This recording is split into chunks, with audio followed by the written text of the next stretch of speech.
I moved into this apartment thinking it was perfect. Cheap rent, quiet neighbors, close to the subway. Nothing felt strange until I saw the paper inside the elevator. It wasn't a warning. It wasn't a notice. It was titled Rules for Residents. At first, I laughed. I thought it was some kind of joke. But then I noticed something. No one was pressing the elevator buttons twice.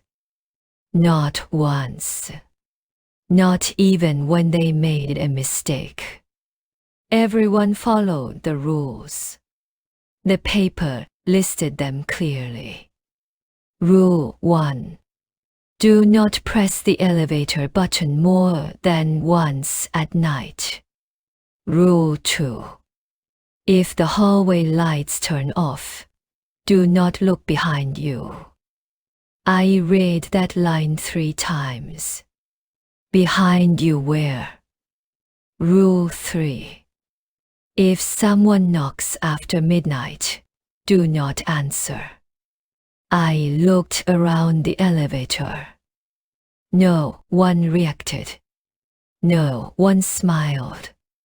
No one questioned it. They just stood there. Quietly. When the doors opened, a man next to me whispered something. Not to me. To himself. He said, "Just follow the rules. It's safer that way." That night, in my room, I heard footsteps in the hallway. Slow, heavy, stopping in front of doors. Then I remembered the last line on the paper. Rule 4. If you hear footsteps outside your door, stay inside. I sat on my bed, holding my breath. That's when I realized something terrifying. These weren't rules to keep us safe. They were rules to keep us alive. The next night, someone didn't follow the rules. I know because I heard it. The elevator stopped on my floor. Then I heard it again. A button pressed. Twice. The sound was sharp. Too loud for the quiet hallway. I opened my door just a little. Just enough to see. A man stood inside the elevator. He looked nervous. Kept checking his phone. Then the doors closed. They didn't go up. They didn't go down. The lights flickered. For a moment, the hallway went completely dark. I remembered the second rule. If the hallway lights turn off, do not look behind you. But the man in the elevator did. I couldn't see his face clearly. Only his reflection on the metal door. His expression changed. Confusion. Fear. Then something else. Recognition. The elevator made a sound I had never heard before. Not a mechanical noise. Something deeper. Like breathing. The doors opened again. The elevator was empty. No man. No phone. No footsteps. The next morning, his door was still open. Lights on. Shoes neatly placed by the entrance. But the apartment was empty. Later that day, I asked the building manager. Did someone move out last night? He didn't look surprised. He didn't ask who. He just said, which rule did he break? That's when I understood. The rules don't punish you immediately. They wait.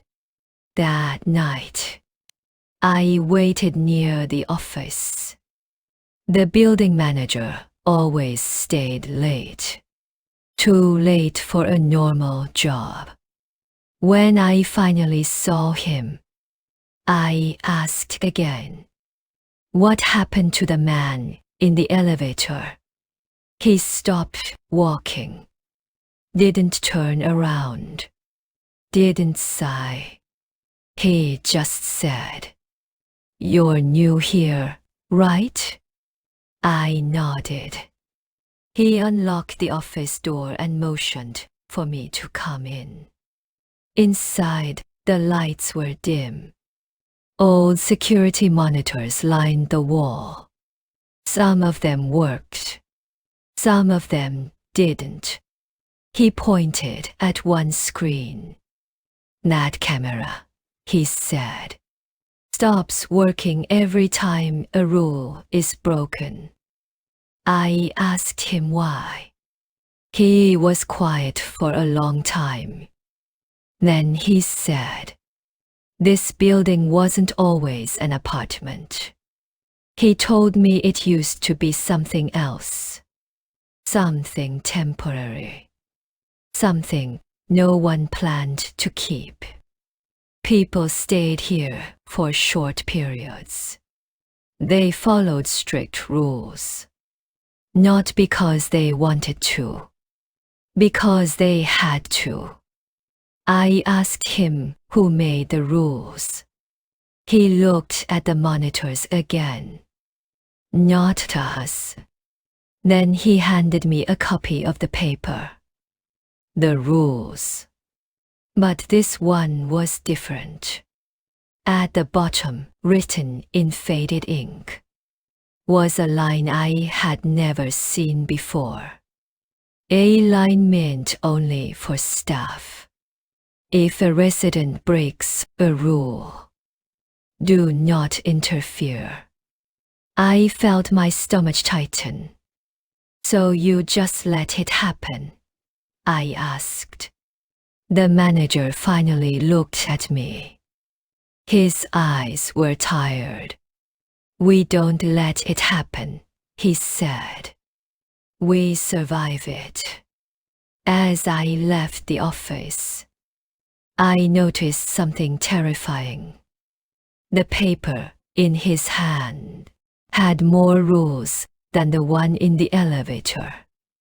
Many more. And some of them had already been crossed out. The next day, one of the rules was gone.